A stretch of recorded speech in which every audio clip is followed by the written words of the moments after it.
Assalamualaikum warahmatullahi wabarakatuh. Selamat pagi semuanya. Semoga kita dalam keadaan sehat, tetap semangat dalam melaksanakan perkuliahan, menimba ilmu pengetahuan, karena sesungguhnya belajar itu adalah sepanjang hayat, tidak dibatasi oleh umur ataupun usia. Nah, di pembahasan kali ini pada mata kuliah evaluasi proses dan hasil belajar, kita masuk ke pembahasan mata kuliah kita yang lain, yaitu adalah penulisan soal objektif. Di pembahasan ini nantinya kita akan membahas secara definisi apa yang dimaksud dengan soal objektif, kemudian karakteristiknya seperti apa, dan bagaimana bentuk soal dan ragam dari soal objektif ini. Nah, kemudian di materi ini juga nanti akan kita bahas bagaimana cara kita menuliskan soal objektif, terutama untuk mata pelajaran sejarah, mungkin bisa jadi untuk mata pelajaran yang lainnya, bagaimana kita menulis soal secara benar sesuai dengan kaidah penulisan soal objektif atau prinsip-prinsip bagaimana penulisan soal objektif. Nah, pertama yang harus kita pahami bahwa soal adalah salah satu jenis dari instrumen dalam melakukan asesmen kegiatan pembelajaran. Utamanya adalah melakukan asesmen terhadap aspek kognitif atau pengetahuan. Pada dasarnya, asesmen dalam buku kognitif itu, terutama dalam soal, dapat kita klasifikasikan menjadi dua jenis soal, yaitu soal objektif dan soal subjektif. Soal objektif adalah soal yang secara karakteristik soalnya adalah opsi jawaban sudah tersedia, dan kita sebagai yang mengisi jawaban hanya memilih salah satu dari opsi jawaban yang tersedia. Nah, kemudian satu lagi ada soal subjektif. Nah, ini biasa sangat familiar kita sebut dengan soal esai. Tapi di pertemuan hari ini yang kita fokuskan hanya kepada bagaimana soal objektif. Ini menjadi pembahasan kita karena ini menjadi penting untuk kita bahas bagaimana materi ini nanti akan membekali kita pada saat mengajar melakukan pengujian atau asesmen, baik itu asesmen sumatif tengah semester maupun sumatif pada akhir semester. Nah, makanya sebagai calon seorang guru, maka wajib memiliki pemahaman bagaimana menulis soal objektif yang baik dan yang benar.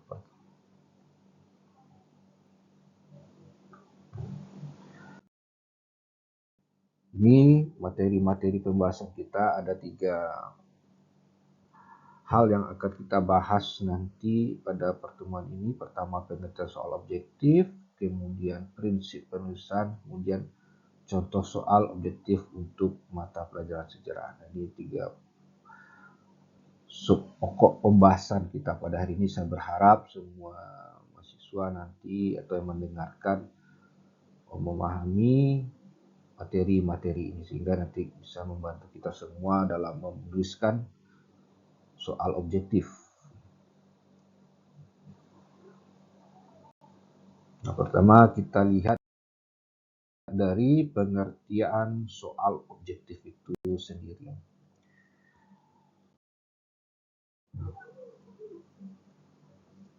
Soal objektif adalah soal yang dijawab secara objektif.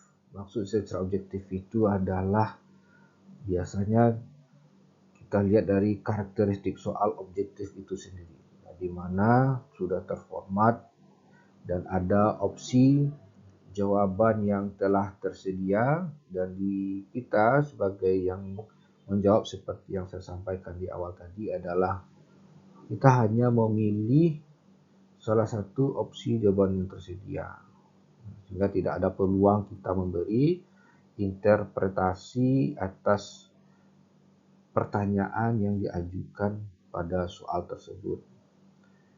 Nah, sehingga dengan format soal seperti itu memberikan kemudahan penilaian, terutama guru nanti menilai karena sudah terjawab secara objektif. Nantinya guru juga dibantu oleh kunci jawaban yang sudah dibuat. Jadi pada saat menyelesaikan soal objektif itu perlu kita membuat kunci jawaban. Jadi kita tidak hanya membuat soal, tetapi juga harus ada kunci jawaban. Nah, sehingga kita tulis secara objektif. Nah, secara jenis-jenis soal objektif itu, nah, dia ada beberapa ragam atau varian, ada pilihan ganda, benar salah, ya, dan setiap jenis soal itu nanti mengukur aspek pemahaman konsep dan pengetahuan dari siswa itu sendiri. Nah, pertama kita lihat apa sebenarnya kelebihan yang kita dapatkan pada saat kita memakai soal objektif sebagai instrumen alat untuk mengukur kognitif siswa. Ya, pertama kita lihat dari aspek waktu. Nah, dengan menggunakan soal objektif maka adanya efisiensi waktu.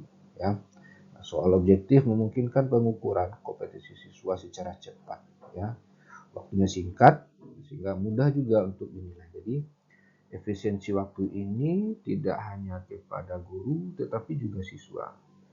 Efisiensi waktu pada guru adalah kita mudah melakukan penilaiannya secara cepat dan tepat karena kita sudah ada kunci jawaban yang kita buat terlebih dahulu. Nah, bagi siswa dengan model soal seperti ini, mereka akan mudah untuk menjawab karena yang saya sampaikan sebelumnya di slide sebelumnya, kunci jawaban sudah tersedia, ada opsi-opsi jawaban. Kita hanya memilih satu jawaban yang benar dari biasanya 4 opsi atau 5 opsi yang disediakan. Kedua, kita bisa melakukan penilaian secara objektif. Dengan soal objektif, penilaian menjadi lebih adil dan tidak terpengaruh subjektivitas penilai atau penguji. Ya, seperti soal esai, mengapa disebut dengan subjektif? Karena biasanya dalam soal subjektif itu adanya multi interpretasi siswa dalam menjawab. Ya, tentu interpretasi siswa yang menjawab itu didukung dengan data dan fakta. Bisa saja mereka memiliki interpretasi yang berbeda kalau tidak didukung argumentasinya dengan data atau fakta, maka soal itu tentu tidak bisa kita nilai secara benar atau tidak bisa kita memberikan nilai maksimal. Kalau interpretasi jawaban yang diberikan oleh siswa terdapat data dan fakta, maka bisa kita berikan nilai yang maksimal. Nah, ini kelebihan yang didapatkan. Kemudian ini prinsip penulisan soal objektif. Nah, pertama yang kita pahami adalah kita menggunakan bahasa, ya, penggunaan bahasa yang jelas, ya.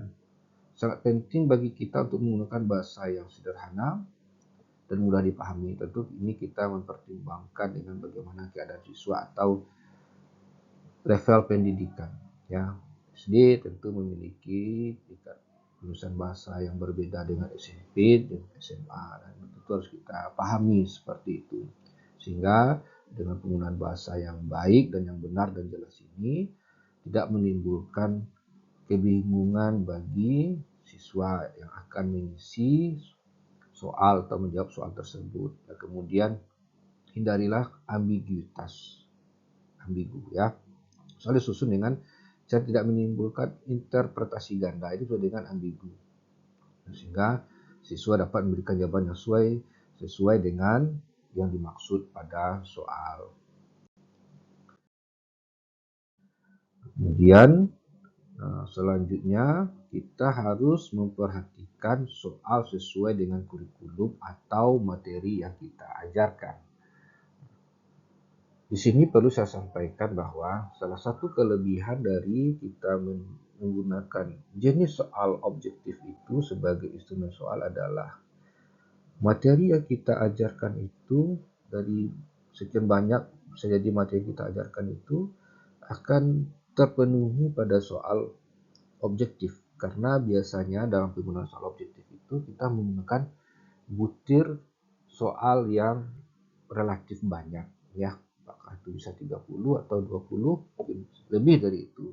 Nah, dengan jumlah butir soal yang banyak itu, maka kita berasumsi bahwa materi-materi yang kita ajarkan itu tercover kepada butir soal yang banyak tersebut. Nah, makanya sebelum membuat soal ini, maka penting kita membuat pemetaan atau tabel pemetaan materi atau tabel esensial materi penulisan soal. Nah, dengan tabel itu membantu kita bagaimana kita memetakan apakah soal ini butir soal ini sudah mengcover materi-materi pelajaran yang sudah kita ajarkan kepada siswa. Nah, itu kelebihan lain dari menggunakan soal objektif sebagai instrumen asesmen. Nah, kemudian tentu kita menyesuaikan dengan tujuan pembelajaran. Nah, jadi kita pedomani terlebih dahulu tujuan pembelajaran. Nah, maka soal tersebut tentu harus mengarah kepada tujuan pembelajaran. Nah, kemudian mengacu kepada materi pelajaran, tentu harus mengacu pada materi. Tidak mungkin soal yang kita ajukan lain yang diajarkan dan juga yang diuji, sehingga ini menimbulkan kebingungan nanti bagi siswa. Soal objektif harus berkaitan langsung dengan materi pelajaran yang telah diajarkan, ya. Mengapa? Nah, ini untuk memastikan siswa terhadap topik yang diujikan.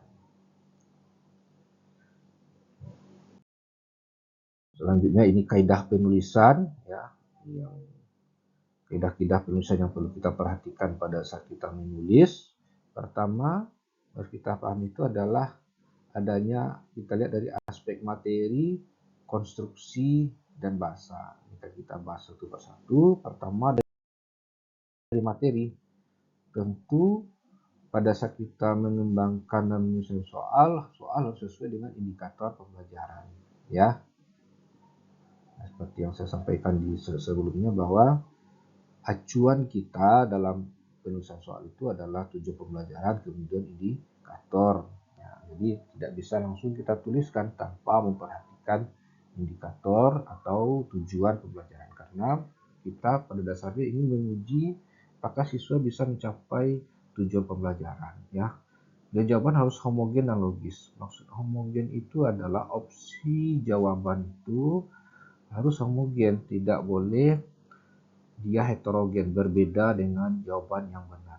Nah, kalau ini heterogen, maka biasanya ini sangat mudah dijawab oleh siswa, ya. Kemudian setiap soal harus mempunyai satu jawaban yang benar, ya. Jadi misalnya opsi jawabannya ada 4, A, B, C, dan D, maka ada satu yang benar. Tidak boleh dalam 4 atau 5 opsi jawaban itu ada 2 jawaban yang benar. Hanya ada satu opsi jawaban yang benar. Kemudian aspek konstruksi, ya. Pertama, ini aspek yang kedua ada aspek konstruksi. Yang kedua, pokok soal harus dirumuskan secara jelas dan tegas. Ya, kita harus menuliskan secara jelas. Nah, kemudian rumusan pokok soal dan pilihan jawaban harus merupakan pertanyaan yang diperlukan saja. Kemudian pokok soal, ya, atau maksudnya soal jangan memberikan petunjuk ke arah jawaban yang benar. Ya, jangan berikan ke arah jawaban yang benar. Kemudian pokok soal jangan mengandung pertanyaan yang bersifat negatif ganda. Panjang rumusan dan jawaban harus relatif sama di aspek konstruksi. Dan kita di ketiga dari aspek bahasa. Dan jawaban jangan mengandung pernyataan semua contoh, ya, misalnya semua pilihan jawaban di atas salah, atau semua pilihan jawaban di atas adalah benar. Namanya pilihan ganda tadi adalah satu pilihan jawaban yang benar dari opsi-opsi jawaban yang tersedia. Nah, kemudian jika opsi jawaban dalam adanya angka atau waktu harus kita susun berdasarkan urutan waktu dari yang kecil ke yang besar atau sebaliknya. Tidak boleh dia tidak tersusun, tidak tertulis dengan baik. Kemudian ini contoh soal objektif ya. Ini pertama soal pilihan ganda. Ini contoh soal, ini maksud dengan soal pilihan ganda karena kenapa ganda? Karena pilihannya lebih dari satu. Ya, ini contoh soal ya. Jadi dari soal ini ada struktur ya. Ada struktur. Pertama adanya stimulus. Struktur pertama adanya stimulus. Ini sudah dengan stimulus. Stimulus itu adalah soalnya. Nah, ini adalah stimulus. Ya, ini stimulus. Stimulus ini adalah menjadi penghantar atau pokok soalnya. Kemudian ada pertanyaan ya. Jadi kerangka pertama ada stimulus, kerangka kedua ada pertanyaan, kerangka ketiga ada kunci jawaban, kerangka keempat ada opsi, kemudian ada pemicu ya. Pertanyaan. Nah, setelah adanya stimulus, maka kita buat pertanyaan. Ini contoh pertanyaan. Nah, kemudian ada jawaban yang benar. Nah, ini kita tandai saja, nanti kalau kita sebagai guru tentu kita buat kunci jawaban ya. Nah, kemudian ada opsi pengecoh. Nah, opsi pengecoh kalau opsi jawabannya ada 4, maka opsi pengecohnya adalah 3. Ya, ini contoh. Contoh ya, misalnya ini berdasarkan informasi di atas dapat dari fakta. Nah, ini pertanyaan. Opsi pengecohnya ada A, C, D, dan E. Kunci jawabannya adalah B. Ini adalah struktur soal. Nah, jadi kalau kita membuat soal pilihan ganda, maka perlu soal tersebut memenuhi struktur-struktur ini. Adanya stimulus, ada pertanyaan, ada kunci jawaban, ada opsi pengecoh. Nah, ini untuk contoh soal pilihan ganda. Nah, kemudian bentuk lain di soal objektif itu ada soal sebab akibat ya. Nah, pertama kalau kita di struktur penulisannya ada petunjuk ya, ada petunjuk. Nah, kemudian ada opsi jawaban. Nah, di sini ada soal. Nah, misalnya kita lihat dari soal, pada saat masa berburu dan mengumpulkan makanan, semua manusia yang hidup pada zaman tersebut sangat bergantung pada alam. Sebab pada waktu itu keadaan bumi masih belum stabil dan lingkungan hidup masih liar. Nah, ini sebab akibat kita lihat ya. Opsi jawaban A, jika pernyataan benar, ini adalah pernyataan ya, ini pernyataan bagian atas dan ini adalah alasan ya. Jika pernyataan benar, alasan benar dan keduanya memiliki hubungan sebab akibat, maka jawabannya adalah A ya. Atau ya ini kan ada penomoran ya. Jika jawaban 1, nah atau B misalnya, jika pernyataan benar, alasannya benar, keduanya tidak memiliki kaitan ya. Ini pernyataan dan alasan tidak berkaitan, maka jawabannya adalah B. Nah, kita lihat penomoran di sini ya. Nah, dan seterusnya. Nah, ini contohnya jawabannya adalah C ya. Nah, 2 dan 4. Apa itu 2 dan 4? Ternyata pernyataannya benar, alasannya benar, dan tidak memiliki hubungan sebab akibat. Nah, ini contoh sebab akibat. Ini juga bisa kita pakai pada saat kita menggunakan soal objektif. Nah, kemudian bisa juga kita menggunakan soal benar dan salah ya. Ini opsi jawabannya biasanya ini di lingkar ya. Nah, ini di lingkar ada instruksi soal.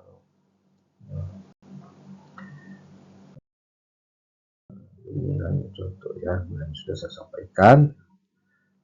Oke, nah itu saja mungkin yang bisa saya sampaikan. Jadi perlu saya ingatkan adalah dari berbagai contoh soal tadi, apakah pilihan ganda, sebab akibat dan benar salah, mungkin pada saat kita menuliskan soal bisa kita buat variatif dalam soal tersebut ya. Jadi nah ini pada dasarnya ini penting gunanya untuk kita tuliskan ya, karena masih saat ini masih digunakan penulisan soal objektif ini, pertama dari aspek efisiensi waktu, kemudian kita menilainya juga dimudahkan, kemudian dengan soal objektif ini memberikan perspektif yang berbeda nanti pada saat kita melakukan penilaian terhadap siswa. Itu saja yang perlu saya sampaikan, mudah-mudahan semua dapat dipahami oleh semuanya, semoga ini bermanfaat. Saya akhiri. Assalamualaikum warahmatullahi wabarakatuh.